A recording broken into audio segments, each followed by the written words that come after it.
Everyone, तो कैसे हैं आप सब। इंडिया के लिए काफी खुशखबरी है। क्यों? क्योंकि जो राजनाथ सिंह है, यानी कि हमारे जो रक्षा मंत्री है, उन्होंने नौसेना को यानी कि इंडियन नेवी को दूसरी परमाणु पनडुब्बी सौंप दी है। पहले का नाम क्या था फिर? अरिहंत नाम था, ठीक है। दूसरी का नाम क्या? रिगात। ये पहले टेस्टिंग पे चल रही थी, लेकिन इसको क्या सौंप दिया गया है, ठीक है ना। तो राजनाथ सिंह ने नौसेना को दूसरी परमाणु पनडुब्बी छोड़ दी, यानी कि सबरीन सौंप दी है, ठीक है, जिसका नाम क्या? अरिघात। जो कि 750 किलोमीटर की रेंज वाली K-15 मिसाइलों से लैस है, ठीक है। और इसका वजन की हम बात करें, जिसका वजन कितना है? 60 कुंटल है, ठीक है ना। तो आपको ध्यान रखना है। आज हम बात करते हैं इस अरिघात की खासियत की, ठीक है। अगर हम इसकी चौड़ाई की बात करें तो चौड़ाई कितनी है इसकी?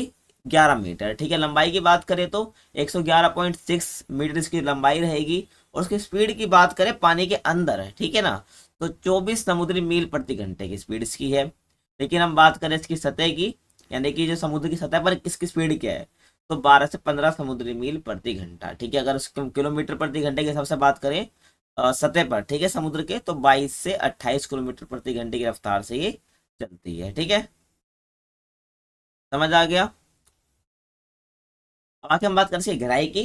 तो 9.5 इसकी 9.5 मीटर इसकी गहराई है, ठीक है। तो ये क्या है, इसकी खासियत है।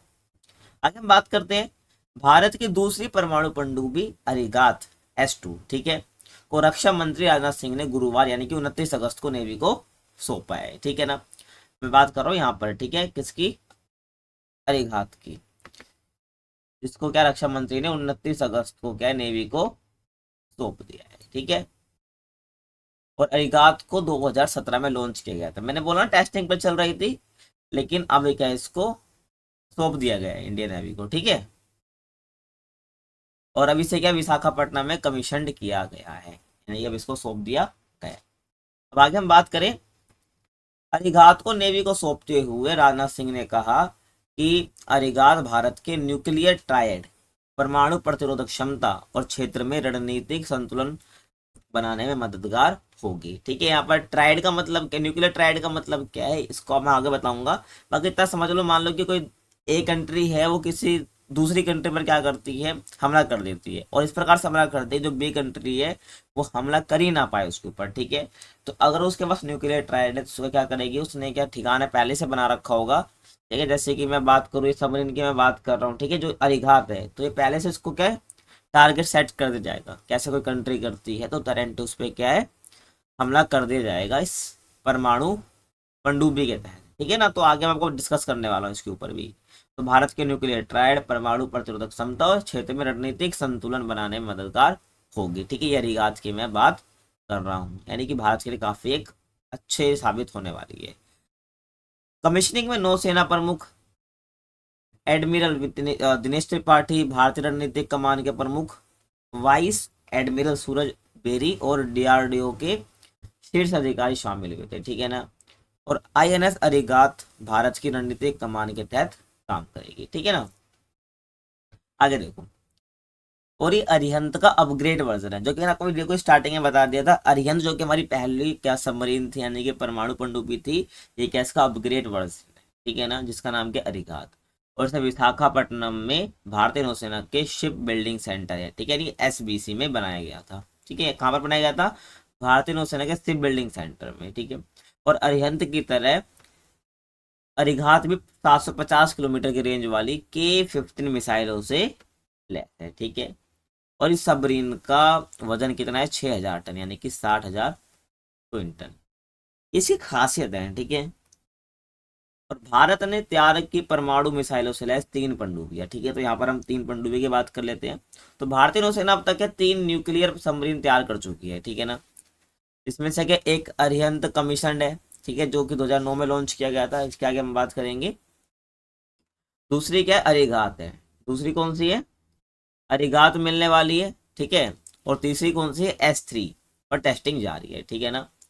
इसको S3 बोलेंगे, ठीक है। अभी इसकी टेस्टिंग जारी है, यानी कि एक तो मिल गई है, ठीक है, जिसको मैं रिघात कह रही, तो मिल चुकी है, लेकिन अभी इसकी क्या टेस्टिंग जारी है। और इन सबमरीन के जरिए दुश्मन देशों पर परमाणु मिसाइल दागी जा सकती है, जो मैंने आपको बताया था, ठीक है, जिसको हम बोलते हैं न्यूक्लियर ट्रायड बोलते हैं। ऐसे मेनली 6 ही देश हैं, ठीक है, जिनके पास क्या है, वो मिसाइल दाग सकते हैं दूसरे देशों पर, जिनको लगता है कि फ्यूचर में खतरा ये हमला कर सकते हैं, ठीक है। 2009 में पहली बार 2009 में पहली बार सांकेतिक तौर पर पूर्व प्रधानमंत्री मनमोहन सिंह की पत्नी ने कारगिल विजय दिवस के मौके पर क्या बनाई थी, आईएनएस अरिहंत को लॉन्च किया था। ठीक है, इसका किस कारगिल विजय दिवस के मौके पर। ठीक है, और इसके बाद 2016 में इसे नौसेना के बेड़े में शामिल किया गया था। कब? 2016 में इसे शामिल किया गया था, और अगले 5 साल में 2 और पनडुब्बियों को भारतीय नौसेना में लॉन्च किया गया है। ठीक है, टेस्टिंग पे है, एक तो मिल गई, एक और टेस्टिंग पे चल रही है। और 2009 में लॉन्च करने से पहले भारत ने पनडुब्बियों को दुनिया से छिपा रखा था। ठीक है ना, 2009 में लॉन्च करने से पहले छिपा रखा था।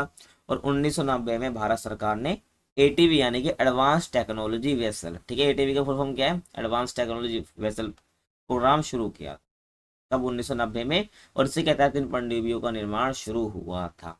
ठीक है ना, 2009 में जब लॉन्च करा से पहले छुपा रखा था दुनिया से। तो यहाँ पर मैंने बता रखा है परमाणु मिसाइल दागने वाली भारत की 3 पनडुब्बियां, एक अरिहंत जिसकी लॉन्च डेट 2009 है, इसकी खासियत आप पढ़ सकते हैं। ठीक है, ये अरिघात है, उसके बाद ये S4 है। ठीक है, ये S3 और ये S4 है, और एक जो S2 है वो मिल चुकी है। और आगे हम बात करें तो भारत, अमेरिका, रूस, ब्रिटेन, फ्रांस और चीन के अलावा दुनिया का 6ठा न्यूक्लियर ट्राइड देश बन गया था। कौन? भारत। ठीक है ना, जो भारत है वो अमेरिका, रूस, ब्रिटेन, फ्रांस और चीन, ये 5 तो हो गए, और के अलावा 6ठा कौन सा है? भारत। क्या है? दुनिया का 6ठा न्यूक्लियर ट्राइड देश बन गया था। ठीक है, अब देखो न्यूक्लियर ट्राइड क्या होता है। तो परमाणु हथियारों को जमीन से मिसाइलों के जरिए, हवा से लड़ाकू विमानों, ठीक है, हवा से लड़ाकू विमानों के जरिए, समुद्र से पनडुब्बियों के जरिए दागने की क्षमताओं को ही न्यूक्लियर ट्राइड कहते हैं। ठीक है, परमाणु हथियारों को चाहे जमीन से, ठीक है, जमीन से मिसाइलों के जरिए, हवा से लड़ाकू विमान के जरिए, इस समुद्र से जो पनडुब्बियों की मैं बात कर रहा हूँ पूरे सेशन में, उसके जरिए क्या करना, मिसाइलों को दागने की क्षमता को क्या कहते हैं? न्यूक्लियर ट्राइड कहते हैं, जिसमें 6ठा क्या भारत शामिल हो चुका।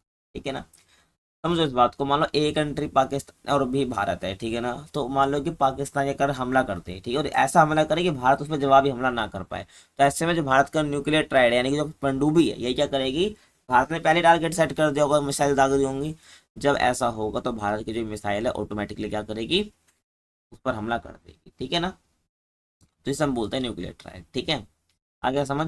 तो ये थी आज की वीडियो, को कैसी लगी कमेंट सेक्शन में बता सकते हैं, कुछ सीखने को मिला हो तो कमेंट में जरूर बताना।